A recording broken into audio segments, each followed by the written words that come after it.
ایک دفعہ کا ذکر ہے، ایک دریا کے قریب ایک چھوٹا سا گاؤں تھا۔ اس گاؤں میں ایک لکڑہارا رہتا تھا۔ وہ لکڑہارا بہت غریب تھا۔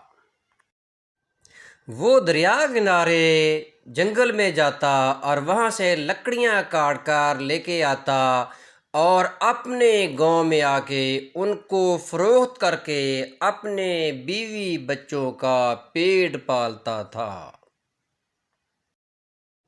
ایک دن وہ دریا کنارے ایک درخت پر لکڑیاں کاٹ رہا تھا کہ لکڑیاں کاٹتے کاٹتے اس کا کلہاڑا دریا میں جا گرا۔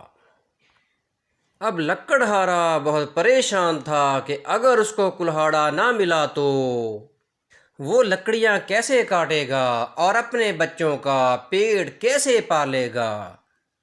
اسی لمحے دریا سے ایک نیک انسان نمودار ہوا۔ اس کے ہاتھ میں ایک سونے کا کلہاڑا تھا۔ لکڑہارے نے اسے بتایا کہ یہ میرا کلہاڑا نہیں ہے، میرا کلہاڑا ایسا نہ تھا۔ وہ نیک انسان دوبارہ گیا اور ایک چاندی کا کلہاڑا لے آیا، لیکن لکڑہارے نے نفی میں سر ہلایا کہ یہ بھی میرا کلہاڑا نہیں ہے۔ نیک انسان پانی میں دوبارہ گیا اور ایک لوہے کا کلہاڑا لے آیا۔ اب لکڑہارا اسے دیکھ کر بہت خوش ہوا اور اس نے کہا کہ یہی میرا کلہاڑا ہے۔ نیک انسان نے لکڑہارے کی ایمانداری کو دیکھتے ہوئے سونے اور چاندی کا کلہاڑا بھی لکڑہارے کو اس کی ایمانداری کے صلے میں دے دیا۔ یوں لکڑہارا بہت خوش ہوا اور یہ کلہاڑے لیے اپنے گھر روانہ ہو گیا۔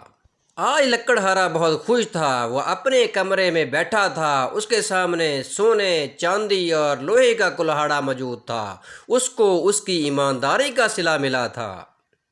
پیارے بچوں، آج کی کہانی سے ہمیں یہ سبق ملتا ہے کہ ایمانداری بہترین حکمت عملی ہے۔